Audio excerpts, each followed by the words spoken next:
네, 오늘 하나님께서 주시는 말씀은 시편 43편 1절부터 5절까지의 말씀입니다. 시편 43편 1절부터 5절까지의 말씀입니다. 제가 가지고 있는 성경으로는 구약 833페이지에 있습니다.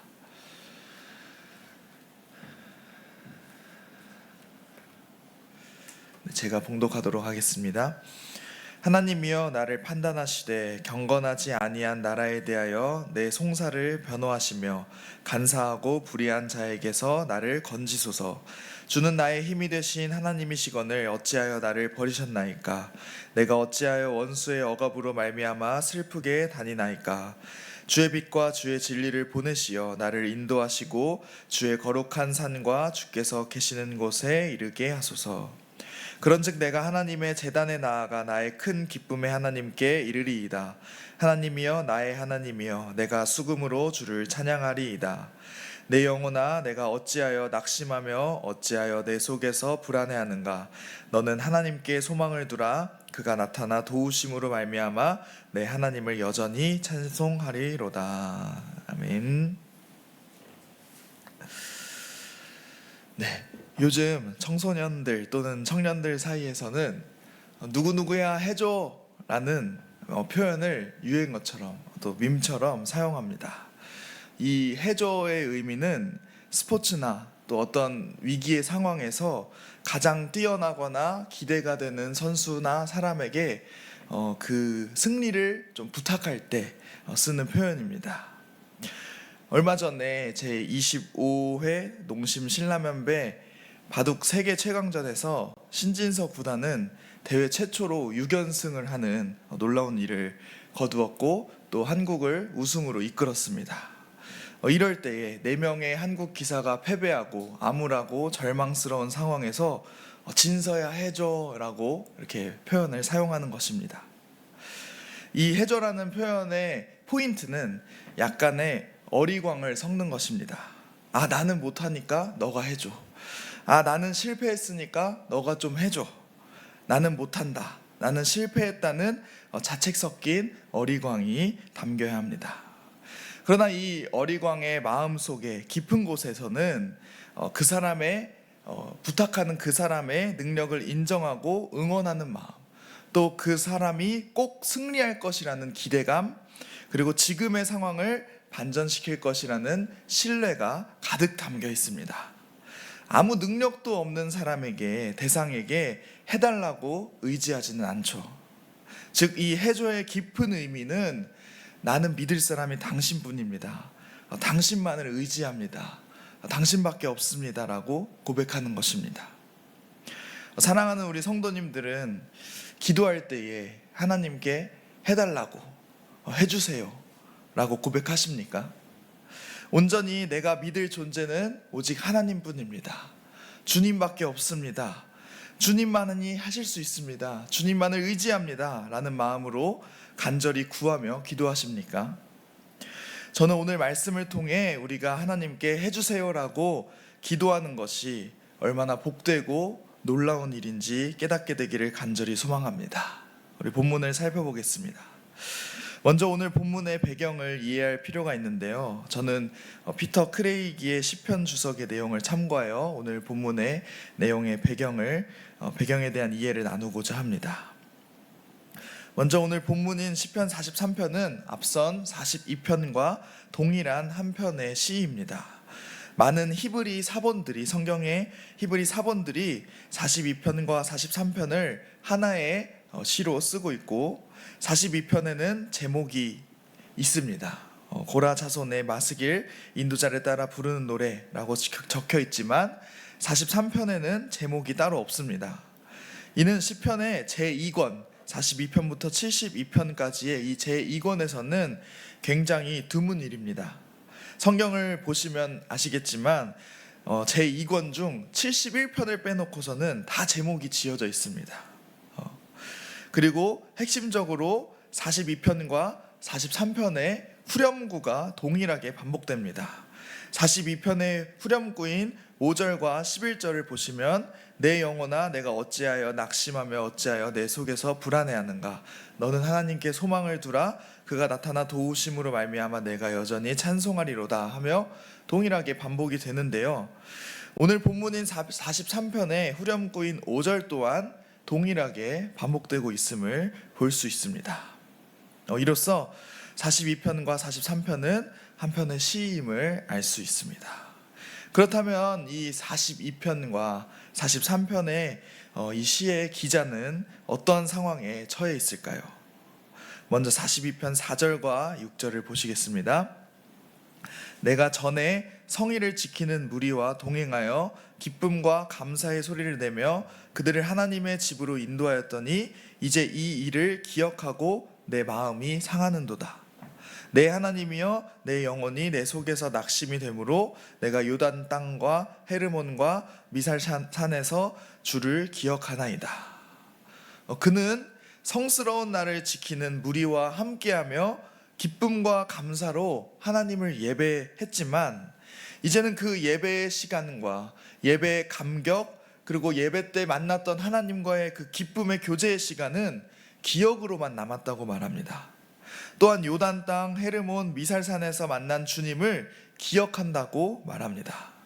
즉 그는 하나님을 만났고 하나님을 감격으로 예배했으며 기쁨으로 찬송했으나 이것은 모두 다 과거의 기억일 뿐 현재는 그러지 못하고 있는 것입니다. 하나님과의 만남이 단절되었고 그저 과거의 하나님, 과거에 역사하셨던 하나님, 과거에만 머물러 계시는 하나님만 기억되고 있습니다. 오히려 하나님과 동행했던 그 찬란했던 그 기억이 되려 현재의 비참함을 더욱 부각시킵니다. 게다가 42편 9절 10절을 보면 원수의 압제와 조롱을 당하고 있습니다. 하나님과 동행하여 원수들을 무찌르고 승리를 거두며 여리고성을 정복하던 담대하고 강력한 상황이 아닙니다. 그 시절은 과거요, 기억에만 있을 뿐 현재는 원수에게 조롱을 당해도 괴롭힘을 당해도 아무것도 할 수 없는 하나님의 승리하심을 맛보지 못하는 그런 무기력한 상황인 것입니다. 정리하면 하나님에 대한 신앙과 기억은 있으나 현실은 원수의 압제와 조롱에 놓여 있는 상황. 하나님이 존재하신다는 것은 기억하고 믿고 있지만 현재 나에게 역사하고 계시는가? 현재 나에게 하나님은 일하고 계시는가에 대한 의문을 계속 던지고 있는 상황입니다. 저는 이 시편의 기자의 상황이 우리가 기도하는 상황과 참 맞닿아 있다고 생각됩니다. 분명 내게 하나님과의 만남도 있었고 하나님이 기도에 응답하신 그런 기억도 있고 경험도 있지만 현재 내가 처한 상황에서는 하나님의 일하심이 느껴지지 않습니다. 하나님과 동행하며 승승장구하던 감격은 기억 저편에 있고 지금은 점점 상황이 나빠지고 점점 나아지지 않는 무릎을 꿇을 수밖에 없는 상황. 이때 우리가 할 수 있는 것은 또 해야 하는 것은 기도뿐이지 않습니까? 오늘 본문 속 기자의 상황과 우리가 기도해야 하는 또 기도하는 때가 맞닿아 있습니다. 이러한 절망의 상황 속에서 오늘 시편의 기자는 슬픈 노래를 부르고 있습니다. 그의 슬픈 노래의 내용은 대부분 자신의 처지를 한탄한다거나 자신의 상황이 왜 이렇게 되었는지 스스로에게 묻습니다. 자신의 기억 속에 희미하게 남겨져 있는 하나님을 상상해 본다거나 기억을 되짚어보는 정도의 소극적이고 내면적인 성찰이 대부분입니다. 이를 우리의 기도로 바꾸어 보면 하나님, 내가 이런저런 상황입니다. 너무 힘듭니다. 마음이 참 아픕니다. 괴롭습니다. 제가 왜 이렇게 되었을까요? 예전에는 제가 열심히 하나님께 헌신도 하고 이런저런 봉사도 많이 했는데 지금은 그러지 못한 제 탓입니다. 제 잘못입니다. 이런 정도의 기도가 되겠죠. 그러나 오늘 본문 43편에 들어서는 이 기자의 고백의 형태가 변화됩니다. 반전이 됩니다. 1절 3절을 볼 텐데요. 하나님이여 나를 판단하시되 경건하지 아니한 나라에 대하여 내 송사를 변호하시어 간사하고 불의한 자에게서 나를 건지소서. 3절, 주의 빛과 주의 진리를 보내시어 나를 인도하시고 주의 거룩한 산과 주께서 계시는 곳에 이르게 하소서. 탄식하고 애통하며 자신의 내면적인 성찰만을 하던 소극적인 형태에서 하나님이 직접 자신의 변호사가 되셔서 자신의 억울하고도 불합리하고도 압제당하는 상황에서 직접 건져주시기를 요청합니다. 또한 주의 빛과 진리를 보내셔서 자신을 인도하여 주 계시는 곳까지 이를 수 있도록 인도해달라고, 도와달라고 요청합니다. 하나님 해주세요 하는 것이죠. 이는 자신의 아픔과 상처, 불합리한 상황에 몰두되어 있던 관점이 하나님께로 전환됨을 의미합니다. 내가 왜 이렇게 망했을까? 내가 왜 이렇게 절망적일까에 대한 감성적이고 또 내면적인 성찰에서 하나님이 일하심으로 구원을 가져다 줄 것이라는 믿음의 고백으로 변화되고 있는 것입니다. 내 안에서 내 스스로에게서는 답을 찾을 수 없고 구원을 얻을 수 없음을 인정하고 하나님의 도우심만을 간절히 요청하는 것이죠. 이는 애가 슬픈 노래와 같은 기도와 하나님을 신뢰하며 도우심을 요청하는 간청의 기도의 미묘한 차이를 보여줍니다. 슬픈 노래와 같은 기도는 내면적인 성찰은 있지만 과거에 빠져 절망에 머무르게 될 가능성이 있습니다. 과거에 역사하시고 과거에 기도에 응답하셨던 과거의 하나님만을 기억만 할 뿐 현재의 고통스러운 상황에 처한 자신의 모습에 더욱 집중되기만 합니다.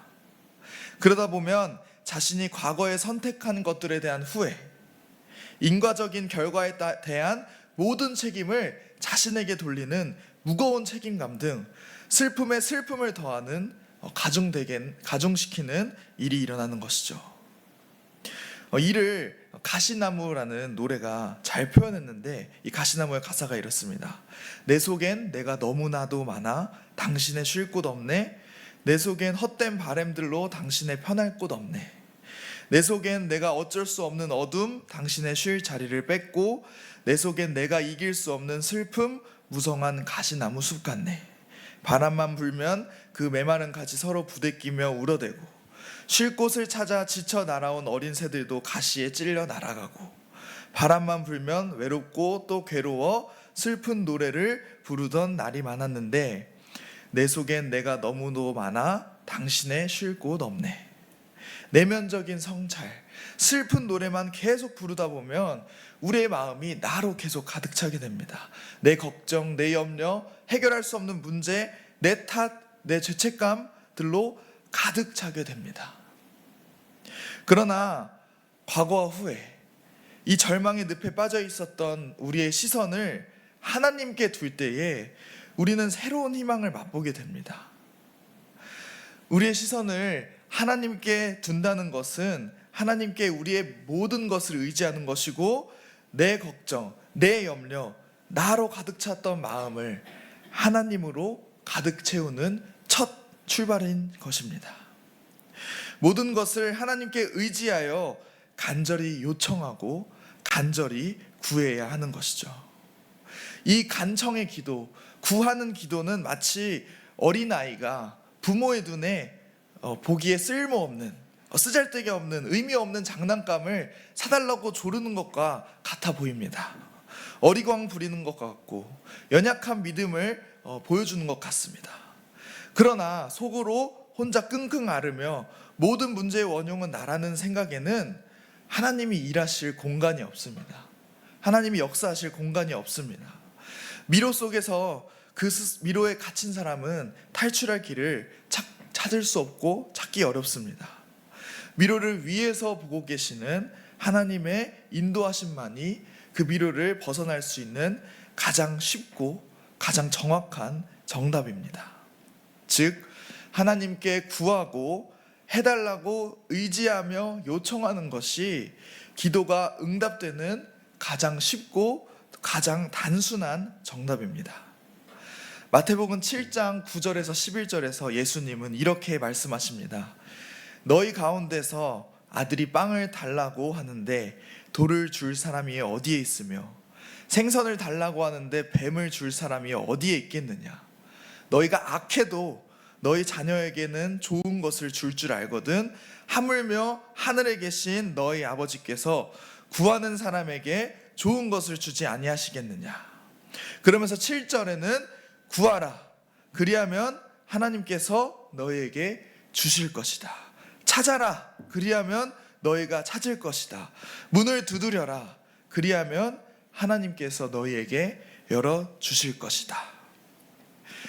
구하여야 얻을 수 있고 찾아야 찾을 수 있고 문을 두드려야 문이 열릴 수 있게 된다고 말씀하십니다.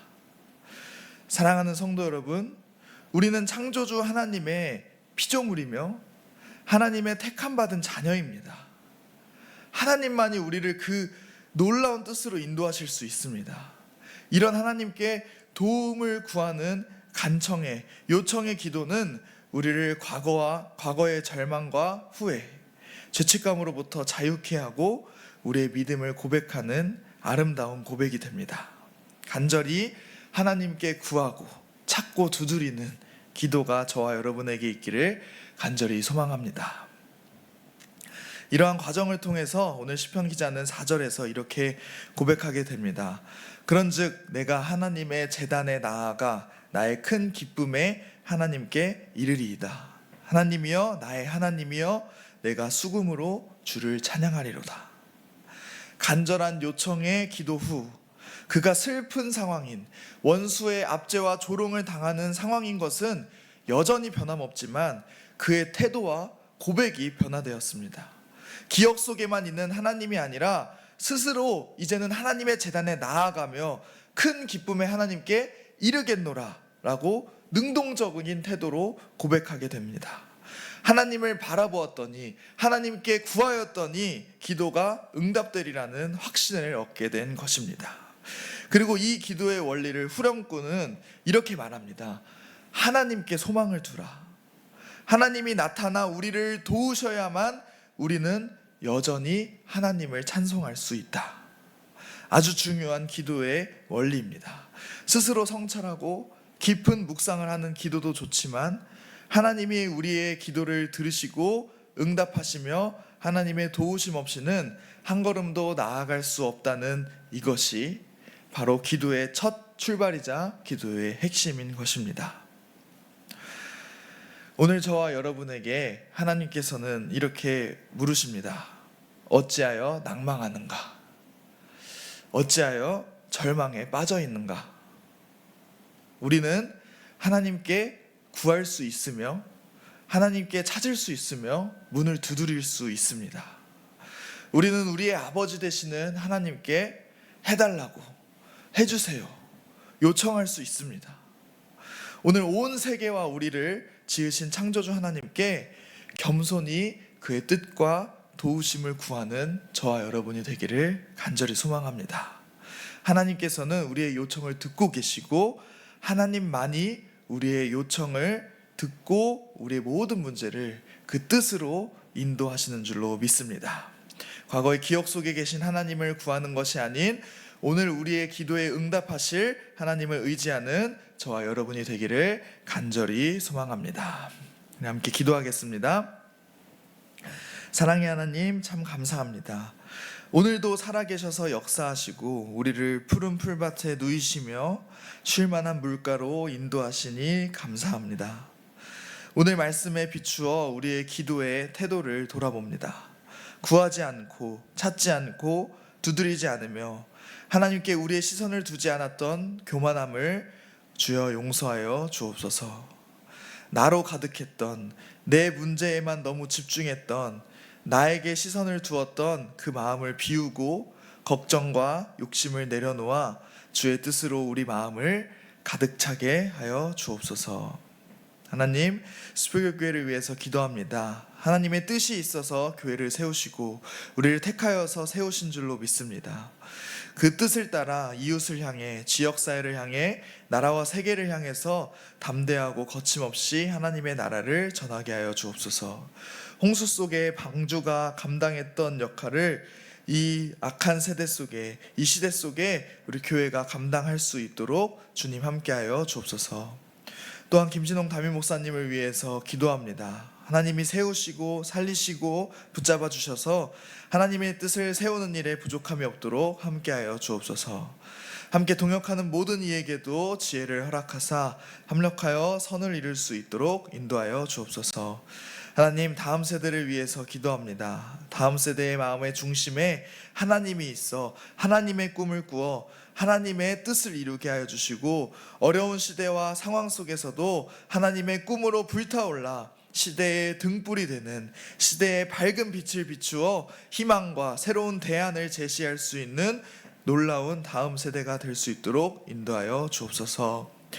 우리 사랑하는 성도님들을 위해서도 기도합니다. 한 사람 한 사람이 그리스도를 머리로 한 지체가 되게 하사 각자의 역할로 주님께서 주신 각자의 은사대로 하나님의 일을 감당하게 하시며 참된 그리스도인이 되기를 열망하여 빛과 소금의 역할을 감당하게 하여 주옵소서. 어둠 속에서 길을 헤매는 자가 있다면 말씀의 빛을 비추어 주시고, 슬픔과 절망의 늪에 있는 자가 있다면 주님께 간절히 요청하고 간절히 구하며 하나님의 뜻을 발견하는 축복이 있게 하여 주옵소서. 주님, 우리는 사순절을 지나고 있습니다. 우리의 마음을 더욱더 예수 그리스도 안에 거하게 하시고 고난에 동참하여 십자가의 죽음과 그리고 그리스도의 부활에 참여할 수 있는 놀라운 은혜가 사순절 기간 동안 함께 있을 수 있도록 인도하여 주옵소서. 거룩하신 예수 그리스도 이름으로 간절히 기도드립니다. 아멘.